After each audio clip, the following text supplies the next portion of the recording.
Hey everyone, it's Jason. We have another dungeon drop video. We have wizards and spells, Enchanter Dungeon. So this is obviously based on the size of this box. This is definitely an expansion for the base game. You can use the dropped too deep expansion as well to add more to the game. But yeah, this adds a 5th player to it. So if you want to play 5-player, it adds 2 new game modes. Also in this video, we are going to go over some other various expansions and promos and stuff like that, because I don't think this video is going to have a lot in it. But yeah, there's a neat little box, all the little symbols on there.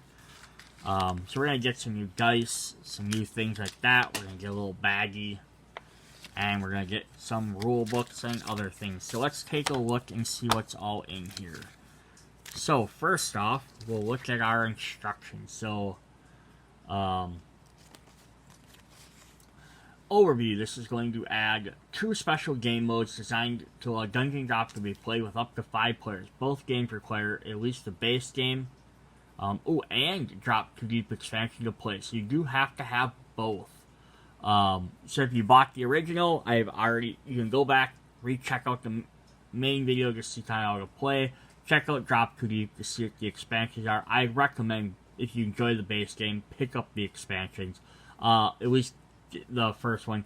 This is maybe a little bit more optional, but we're going to have Sinister Spells. This competitive game mode for 2 to 5 players allows all players to cast powerful spells against one another. Disrupt your opponent's plans by petrifying, siphoning, and commanding monsters. Otherwise, there's Wicked Wizard. This unique game is for 3 to 5 players, introduces a concept of one versus many. One player takes on the role of the Wicked Wizard, wielding their spells to protect their evil spellbooks and maintain their dark grip on the dungeon, while the group of heroes works together to destroy the spellbooks and defeat the wizard. So that's kind of fun. So you get extra things. You have 9 spell cubes, 2 petrify tokens, 5th player meeple markers, 9 spell cards, and a spell bag. I'm not going to go too much into all of these on how to do them all, just some different stuff you can kind of read through. So, the Sinister Spells is designed to work with the heroic teamwork, although not all of them are. So there's a new spell phase. During the spell phase, each player, after its explore phase. During a spell phase, heroes other than the active hero may cast spells by calling its name, redropping the associated spell cubes from the spell pool as soon as the spell is cast.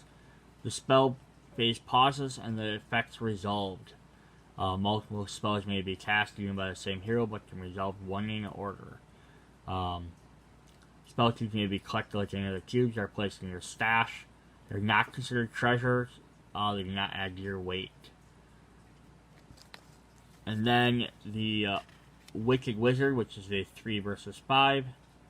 The Wicked Wizard player should have a fair amount of prior experience to playing Dungeon Drop, so it can be more of a complicated role. So don't maybe start this right off the bat.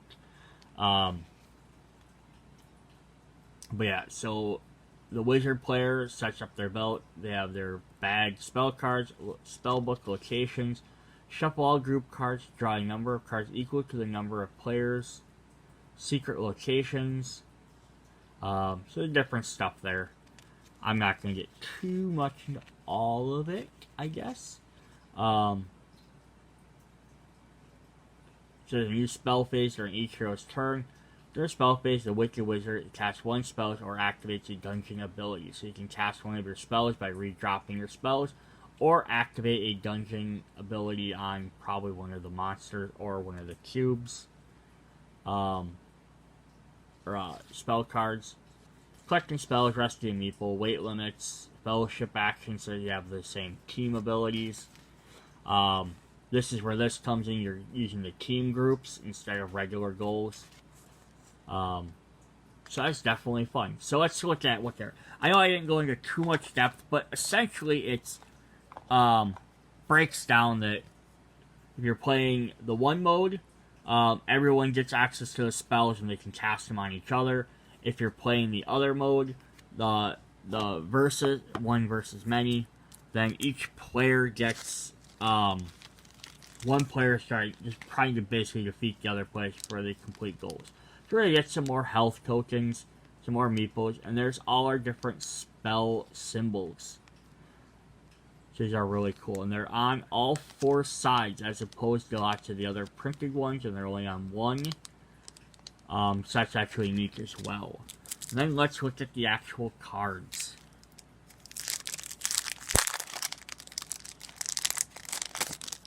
And then here's the little baggie. You can put all your little tokens in.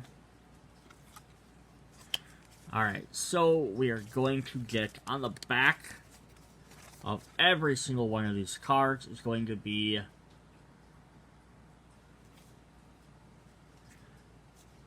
your brand new turn rules for playing this. So it's the same thing: awaken the dungeon, player's turn, check your wake, your fellowship action if you're playing that mode, exploring, then it just adds the spells in there.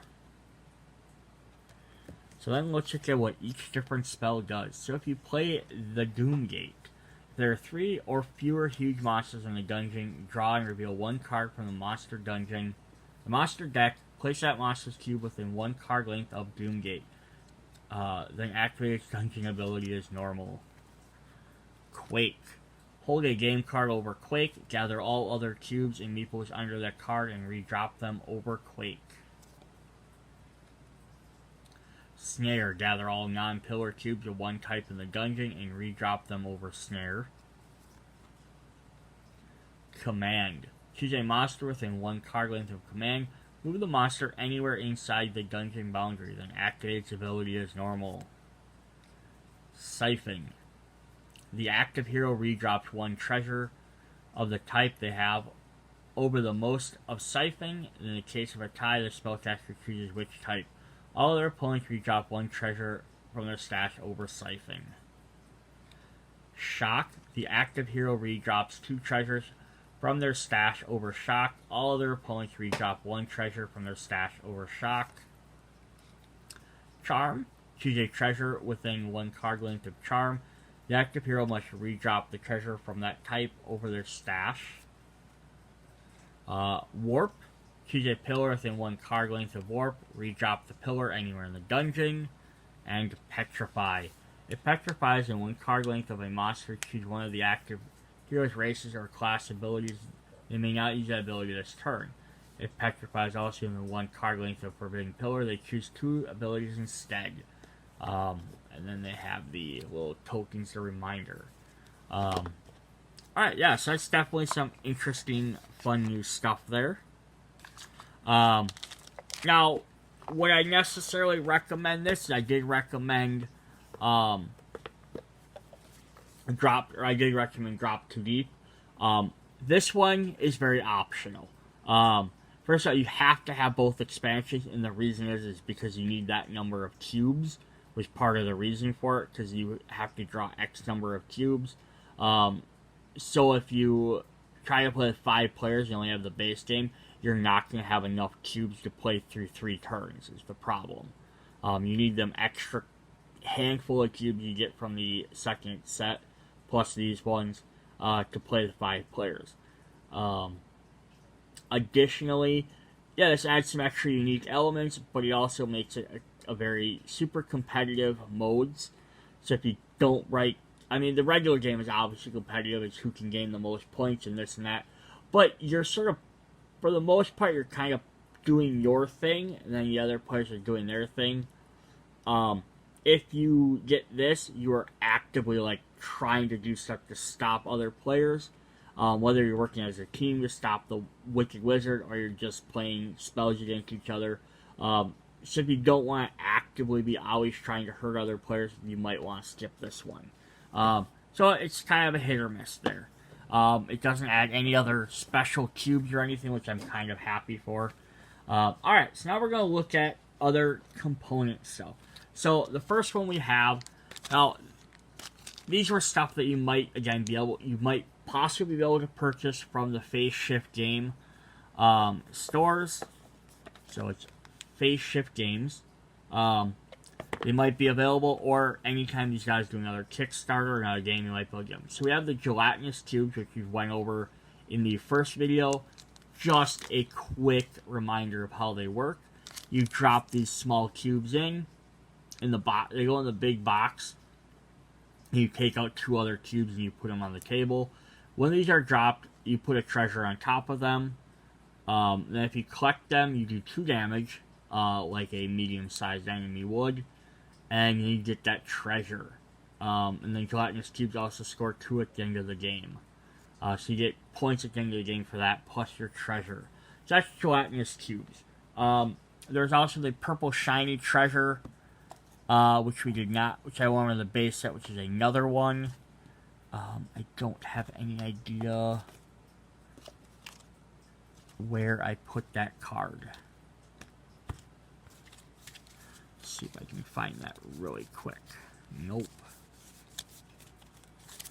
It got lost in the kerfuffle, in the shuffle of everything else, I think. Yeah. Alright, so there's also the purple shiny cube, which came in the deluxe edition, which you might be able to get separately. So the deluxe edition had 2 small purple cubes. This one gives you 2 big cubes, so you have to have the deluxe edition to get this. As far as I know, they're not selling this one as a separate pack of 4 cubes. But it gives you different other magic spells to create. Potions and various monsters and stuff. So that's another optional thing you can get. The next one we're going to look at are skeleton skulls. So I will actually open these up and we'll go through this one, since I didn't go through it in the original video. So you're going to get a bunch of little tiny skeleton cubes. So they're going to be printed. So again, these work really well with the deluxe edition of the game because they're printed little pictures. But if not, they're just little white ones. You can tell them apart from everything else. We have a little extra dungeon that we get to put on the table with some skeletons in it. And the rules are, so you have 9 of them. Before dropping the dungeon, remove 4 small monsters from the game, add 3 skeletons to the starting dungeon. The remaining of the skeletons are placed in the crypt for later to use on the opposite side of this card. I do like that they keep mentioning small monsters, large monsters, and not, like, goblins. Because that way, if, like, they make a 3rd set or a 2nd standalone expansion, they can add different monsters in there, like maybe rats or something like that. Which would be really fun. Gameplay. Whenever a skeleton is collected, that player immediately drops 2 more skeletons from the crypt dungeon. If there are no more skeletons in the crypt, nothing else happens. Each skeleton removes 1 health. So they're just like regular goblins. That you take 1 damage. They're not worth anything, but they're going to keep multiplying. And that's what makes them a little bit more dangerous to deal with. Because you get rid of 1, then all of a sudden now you have 2 more to deal with. So they're going to keep clogging up your dungeon spaces. While they also do damage to you. So again, it's just a fun little thing to play with. Again, you can store them in a little crypt there, which is kind of cool. Alright, so the next one up is we have... Now this one actually comes in a pack from the store. This is called Trials and Tools. This design contest winner provides 2 new challenges: Treasure Trials and Lockpick Toolkits. The double-sided game card contains special foot zones that require a level of precision. So you get 4 dice, 1 game card, and 2 rule cards. So again, you should probably be able to buy this from their website. Otherwise, it did come in the Kickstarter version of the Dungeon Drop Too Deep set. So let's open this up and look to see what everything actually is. So we're going to get some more dungeon dice, which did come in the base game. So you get 4 more of those, which aren't necessarily bad to have.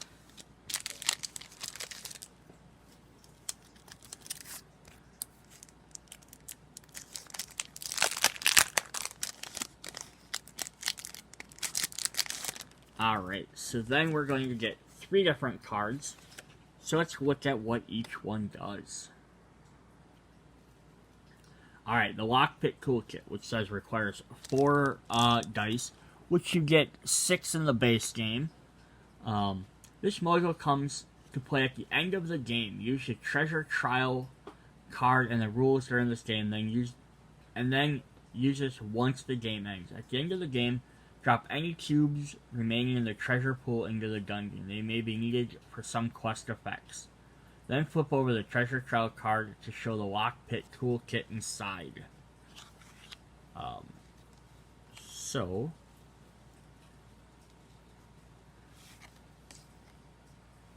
it uses the treasure trial card and rules during the game.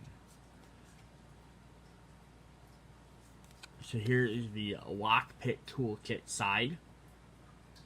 There's the treasure pool as well, that I think is used on for the other card. The scoring. You now have a chance to lockpick all your locked treasure chests. See activation on the flip side card. Repeat for each of your locked treasure chests. Add the score from the lockpick treasure chest to your final score. Subtract any points used to pay for the additional flick attempts. Additional rules: if you have the Fool's Folly quest, you do not receive a +3 for lockpick chests. Alright, so activation. Place a locked treasure chest cube in a yellow space on the Lockpick Toolkit card. Your goal is to flick the cube to each of the 3 green zones target areas one at a time in order so that your cube lands in or touching the green spaces.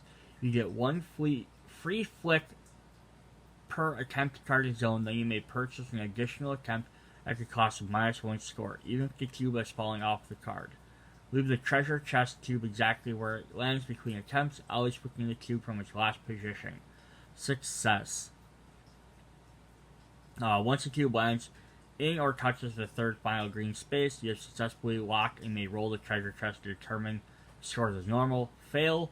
Once you decide not to pay additional flick attempts to remove the chest, remaining locked forever, although it still counts towards your final weight. So, basically here's how it works, is you take one of your treasure chests, you put it on here, and then you have to try and flick it over to the 1, and then flick it to the 2, then flick it to the 3. Each time you miss, though, you have to pay 1 point to try again to flick it to another area. If you can get it, you gotta roll the dice. You could potentially get 1, you could get 6, depending on how much you get. So how many points you're rolling to risk versus what you might actually get, because you could get it in 3 flicks just fine, and then get bonus points. But if you spend 3 points to get it there, and then you roll a 1, you got a -2 score. But yeah, that's definitely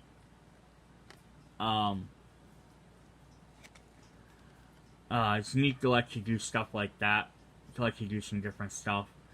I'm trying to, at the end of the game, drop any cubes remaining in the treasure pool. Oh, okay, so it's anything in the treasure pool. Not the... Then flip over the treasure trial card to show the lock. Okay, so it's that, not the box. Yeah, so that's one thing you can definitely do. So you get a chance to break open them chests in case you can't get keys. The other one we're going to get is Treasure Trial. Combine the 4 new treasure chest cubes with the rest of the large cubes. Place 1 treasure cube chest and 1 large gem of each color in the treasure pool area of the Treasure Trial side of the artwork card. Add a small black cube from the Solo Spelunker mode to the starting dungeon. This represents the spiral suitcase that counts as a pillar as an additional special rule. So place 1 treasure chest cube and 1 large gem of each color in the treasure pool. So I'm guessing you place 1 treasure chest here and then your gems over there. When you form a room using a spiral staircase, first loot the room as normal. Then you may choose to attempt a treasure trial. If you collected 3 or fewer treasure while looting the room, you may then attempt a second treasure trial, whether or not the first attempt was successful. Solo Spelunker mode. The small black cubes already has special rules, so no treasure trials are triggered differently. When you collect 3 or fewer treasures while looting any room, you may then attempt 1 treasure trial. Alright, so let's see how that works. Place 1 treasure cube from your stash on the left space of the treasure trial card. Then place one treasure cube from the treasure pool on the right green space, then flick the left cube towards the right cube. So you put one here and you flick it to try and get that. So trading one of yours for one of the ones you're already in there. Success. If the left treasure cube lands in or touches the green space and the right treasure is not in or touching the green space, even if you fell off the card, you successfully beat the trial and you keep the treasure. Place the original treasure into the treasure pool, act on the card. Fail if you did not successfully, you may swap, reclaim the original treasure and place the other back in the treasure pool. Redrop this part of the suitcase. Okay, so I get it. So what you do then is, in the original, let's say in the original pool there was a blue one and you had, I'm trying to grab a thing. I had a piece of gold for some reason, and I really needed a blue. I could set these like this on this card.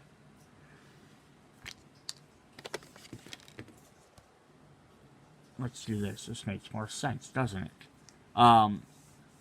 Yeah, so for this one, you set these on the card like this. And then what you have to do is you have to try and flick this to knock the treasure off of there, but put it here. So if you're familiar with Indiana Jones, I'm trying to trade my treasure for a different one. The thing is, though, you have to be able to knock it out of that one and leave yours somewhere in this green circle. There we go, a little bit better. Yeah, so it's not as easy as it looks. Plus, trying to hit a smaller one with a larger one is going to be harder than a larger one with a small one. Like, I did that one without a problem. I'm not going to say I'm going to be able to do that repeatedly. But yeah, a bigger one's going to be able to knock that out easier than vice versa. So if you're trying to get a bigger chest for a small one, it's going to be a little bit harder. Because if you flick it too hard, it doesn't stay in there. So that's actually fun that way. And then this one was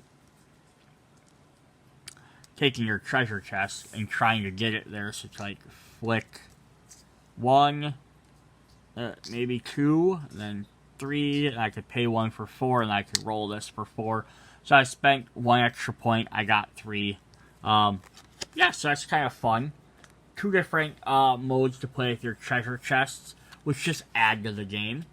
So that's definitely something I might recommend picking up. Same with Gelatinous Tubes, Skeletons.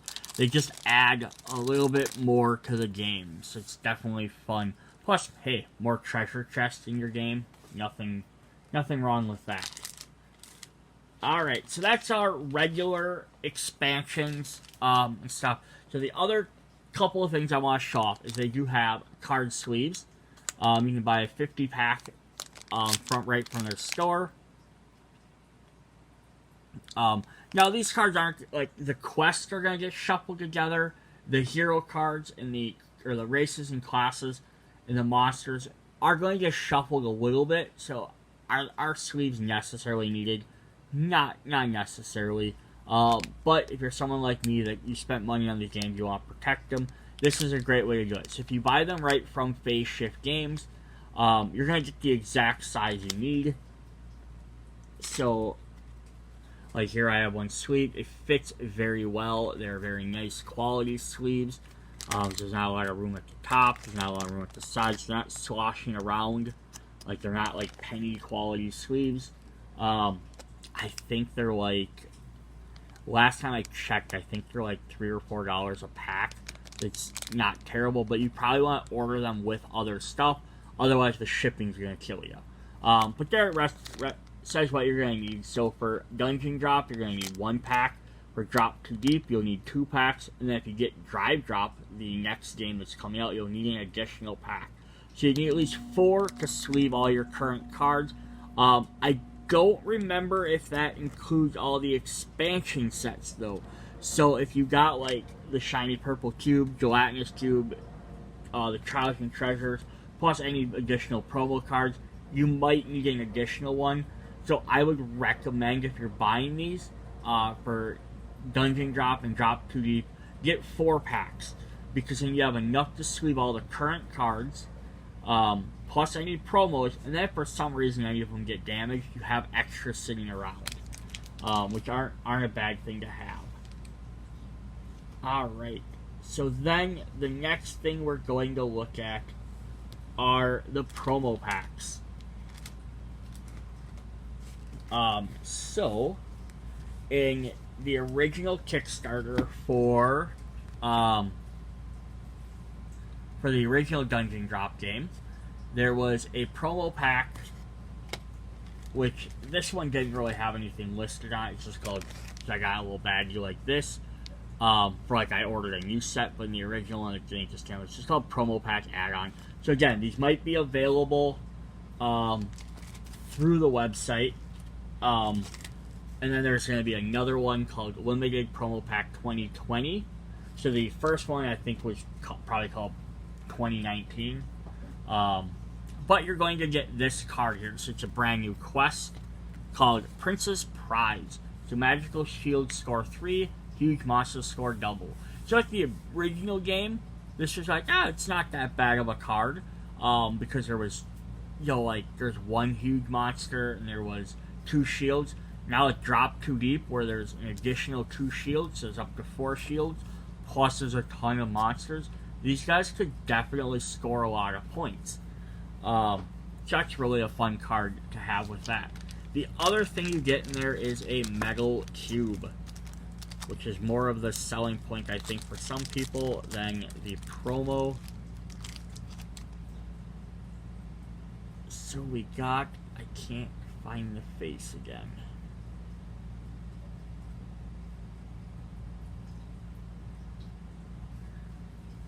So when I get this little metal cube, I'm going to see if I can angle my camera down and zoom in. So we're going to get this little metal cube. It's a little metal dragon. So it's like kind of like the face. It's kind of hard to see it on there. But we got like the feet. We got the horns on the top. Either side has a wing. Like scales on the side, on the bottoms. Tail on the back. But yeah, it's the same size as your red dragon, which is what it was supposed to be replacing. But yeah, it's just an extra little special metal cube that you could get. Now, you could throw this in there and play with them or not. I myself am not going to add these into my game just because I don't want my metal smashing into all my wood and other components and stuff. But it was a definite little fun, like, little collector piece to have sitting around. Alright, so that was promo pack 1. Then we're going to look at limited promo pack 2. So before I show off the cards, I'm going to show off, as my camera's still down here, this also came with little metal tokens. So we're going to look at those guys first.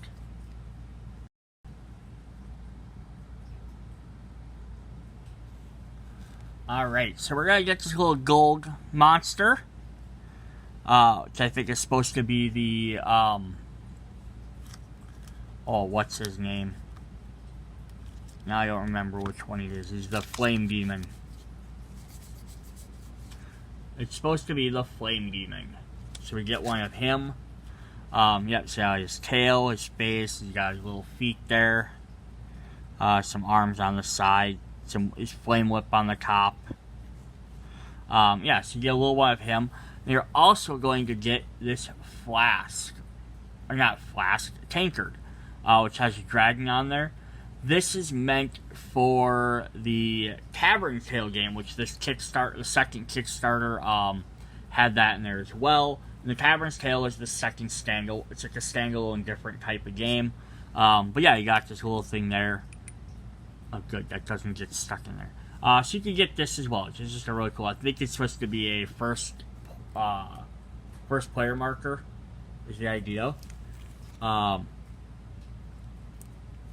We're also going to get in that pack, we're going to get a new class called Pyromancer. And this has a little face ship promo logo on the corner there, which is kind of neat. This is also might be available through other promotional things as well, other than this pack. So this Pyromancer one you might be able to find. There are other things. I know that the Tantrum Games website, YouTube channel was offering this as one of the promo. Board Game Geek, and well, it's Dice Tower. Also offer promos for lots of games. So they have some other ones for this game as well, in the phase shift games. I unfortunately don't have that set right now, so I can't show what the Dice Tower stuff was doing. But this is the one that came in this set, but it also came with the Tantrum Games pack. So if you were getting that, you get this one as well. So this is Pyromancer, which has combustion. Place 1 damage token on all huge monster cards, or all other heroes with 3 or more current health take 1 damage. This is kind of a fun, different way to do that. And then we're also going to get a treasure card for Tavern's Tales. So you can check out that to see more what this one does. And I'll probably maybe show this off in there. So this has a monster card, which is 5 and all others -1. It's a flame demon. So in the game, what you're trying to do is collect sets of cards. And this is a kill card, so this means you defeated the flame demon. So it's really fun because we just looked at his artwork where he was all. So here's like, yeah, we fought him in the dungeon, and then now afterwards we can pull out a card and that stuff where we're talking tales at the tavern, being, hey, we defeated the flame demon. So that's really fun because they're all in the same universe that they play along with that. Hey, quick add-on correction is I said the Pyromancer class is available through the Tantrum House promo stuff. I was wrong. It was Fire Gnome. I knew it was a fire-based thing. That's why I was getting them confused. And I didn't have it sitting with the rest of my game. So this is one of the 3 cards you'll get. You'll get 2 other cards with that Tantrum set. And then the Dice Tower has 2 different cards. There's 3 other cards. So this has Fire Gnome, and its ability is Tantrum. Your heaviest opponent chooses 2 treasures in different types in their stash and redrops 1 of them. And then I think, as I don't have the Dice Tower one, I think that one is Torture Trap, which is a quest. So this one has this promo is a character, the other promo is a quest, and then the Pyromancer, which came with the promo pack from Phase Shift, is a class. They try and do all 3 of them like that. So the other 2 cards we're going to get is a treasure card for Tavern Tales. So this is a consumable special card, which says you get 1 point and adventure power, which is draw 1 feat, peek at it, and then add it to the claim face down. So you get to kind of see what's going on and what you want to do. You know what's happening in that one. So that's that. And then the third one is actually this for a game that's not out yet. This is for Drive Drop. So this is their new game that's coming out, which has spaceships. So this is called, I believe this is an anomaly or a passenger. I'm not sure exactly what this is, but this is so basically in that game is Dungeon Drop. You're just trying to pick up treasure in the dungeon. Tavern Tales has you playing sets of cards for loot. Drive Drop has you actually moving your ship around the solar system, collecting things, running into different anomalies, which are like little mini quest type things. I'd have to like sit here and go through the entire rulebook to explain it 100%, and since it's not going to be out for another couple of months, I'll worry about it then. But this is a first promo card for it called The Host. As Chrysalis, it says deliver it to any planet, take 1 specimen from that discard pile. Now, if you got the Dice Tower set, you'll also get this card as well. So they didn't make 2 different promos for that game. But instead of getting a consumable in that one, you get the kill card for the Ice Demon. So you do get 2 different cards from that set. but you will get 2 of these. But that's alright, because it's a more of like a preview card than a promo almost. Alright, so I just want to make sure I showed those off and corrected my previous statement. Alright, so that was all of that stuff. So the last thing that I would want to show off for other accessories and stuff you can buy is this playmat that we're looking at. So you can get this nice playmat to play on. That way you have, it looks like a dungeon, it looks really neat. It actually comes in 2 different mat sizes, so you can see right there, that's the full mat size left to right, like here's the end of it. So it's actually fairly big. You can just get it and just play with one of the mats. You can get both mats like I did, make a big giant one. The other thing you can buy are these walls here. So these are just little walls that fold up. But they'll set along the border edge of your dungeon. Then that way when you're playing with stuff, and now they knock them forward, they're going to fall off. But like that way they're not splashing outside your table. It kind of holds stuff on the table, which is really nice. And if you get one pack, it has 4 walls, so it's enough to create a border around one table where they're just going to kind of overlap like they do there. Or you can go all the way around both mats. Now, you could buy 2 play mats like I did here, which is very big. If you have a big giant dungeon, not have to worry about anything, you could buy 1 play mat and just have 4. You buy a pack that comes with 4 walls. You can have all 4 just go around the one side and have a smaller, a little bit enclosed dungeon. It's really up to you on how you want to do it. But they're definitely nice quality and everything. Really good design. Yeah, so that's definitely cool. The other thing we're going to look at here is, if I can not shut my camera off by putting this up here, is the box, which is the Traveler's Trunk, I believe is what it was called, or Treasure Trunk. Might be the Treasure Trunk. So this is a big giant game box. This is just the cover right now. But yeah, this was available. This might be available on their website, but got it during the Kickstarter. So if it's not available yet, it might be available at a later date when they're finished shipping everything out. They have extra copies, but I think it's going to be probably a limited time promotion. So if you are interested, probably pick it up sooner than later. The art on here is really cool. So on the outside box, it shows all the different races. On the other side, it shows a bunch more of them.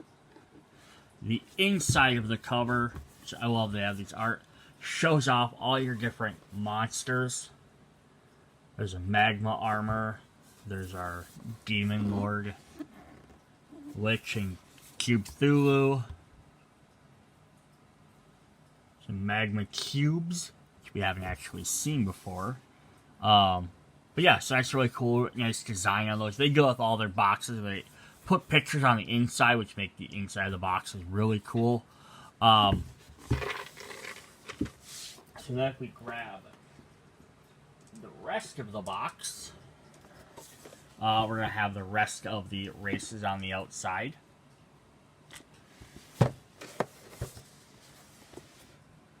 So really neat. The edges just have the logo. Dungeon Drop. The bottom of it is called the Treasure Trunk. So what you're going to get is a Treasure Trunk box with built-in divider, 7 divider cards, 5 plastic game trays with 2 compartments each. Not a standalone game. It's clearly just a box. So here's the thing with this. It says, it's intended to hold all available game cards and rules organized into the 7 included dividers. The 2 neoprene mats, which we just talked about, the walls, and the 5 plastic game trays. Optionally, you can swap out 2 to 4 of the game trays with another 1 to 2 cubicles. If you don't own the mats, you can still hold up to 6 games in the box, including the 2 game trays. So it was designed very intelligently. On the inside, just shows like a dungeon. But it was designed very smart to hold all of the boxes. So it's gonna have, I have regular dungeon drop, I have drop too deep, I have my 5-player expansion I can slide in there, and then the third game that would be out would be Tavern Tales, which I could drop in there as well. And there's still a little bit of slidey room in there. So even if I have another one of these, I could drop another set in there, or it gives you just room to pick stuff up as well. Also keep in mind that adding the covers on these are going to have a little bit of extra thickness as well. I threw my extra cover on there, so now not much, but a little bit. So I'm saying that I can put all of these on this side, and I have all of these over here. Or I could take, let's say I don't have Tavern Tales, I only bought the Dungeon Drop stuff, I could take them out, I could put, 2 of my component ones over there, my trays over there, I could put my mats in here, so I have enough for those, enough for that. So you kind of get to play around with what you do. If you have all the mats and everything, you can stick all these back in there, and divide them up. Then the little trays are actually nice as well. They have a little face shift logo on it, which is really cool. The little clasps on here, so that can kind of snap in there. So, but yeah, you can sort them out. They're just double-sided little or double-holed little trays. So I can drop a bunch of my guys in here.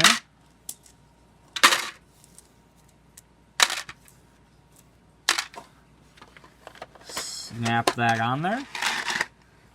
And now I have them all in there. And then, yeah,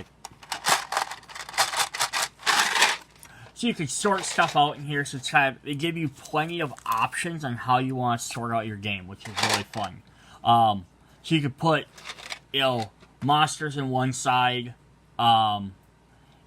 big cubes in one side. You could have another one that's like your small meeple, or your small cubes, and the other one that's your, staircases and pillars or other things like that, or your spells. Sort them out that way. If you don't want to do that, you only want to use these, you don't have to. You can put your meeple characters in there. We have all of these meeple guys, you can put them in one of them. Alternatively, you can even just do this. You can have one box for meeples and stuff, one box for monsters and that. You can do it that way. Yeah, there's so many different options to do. And then there's the dividers, if I can find them. Here they are. So then your dividers are going to show up by themselves. You have one for your spell cards, your rule and aid cards, and they're all double-sided. Your races, your quests, your huge monsters, your group goals, and your classes. So currently for all the different types of big cards you would have, and then you can also do is so I have that there.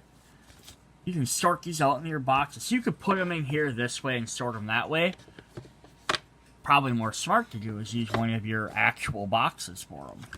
And you can drop some in there. Drop those in there.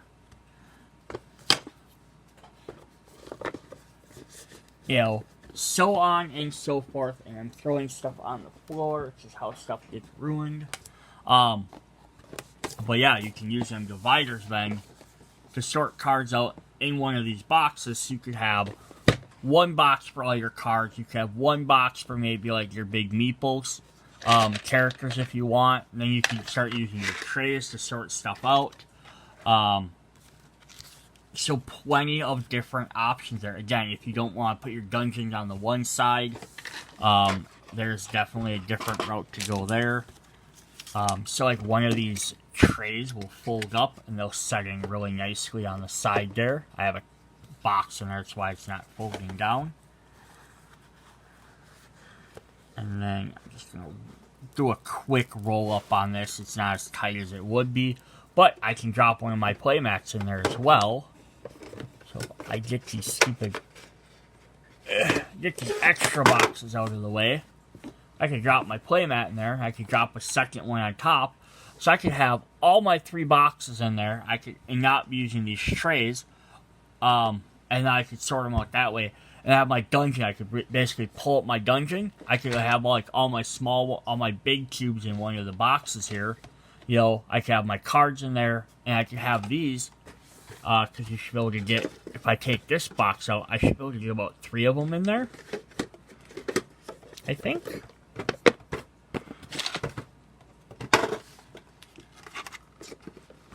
Yep. So if I got rid of this extra box here, you can have your cards, you can have your big cubes in here, and the small ones, you can have like meeples in one, small cubes in the other for like the initial dungeon, and then the third one could be like your other card, maybe your big monsters if they're not in there right away.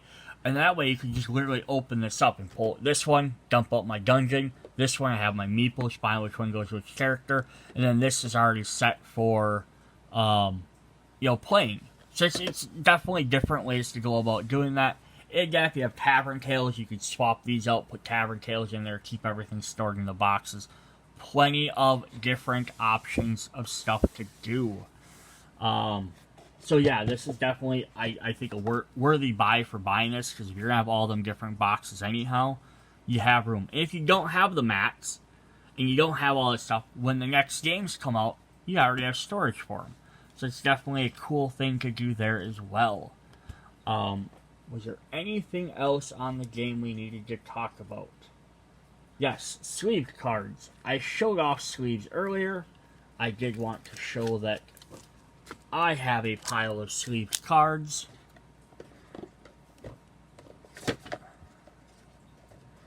Sleeved cards will fit in the box just as well as anything else. It's the other thing I wanted to show off. So if I have all my sleeved cards, they're still in there. They're still below my dividers. Maybe not as much as you would have liked for seeing exactly which ones they are, but, you know, you can still fit all your sleeved cards in the boxes as well, so it's definitely a bonus there. Alright, so that's what I have for all the expansion and all the other stuff for Dungeon Drop. Check out the other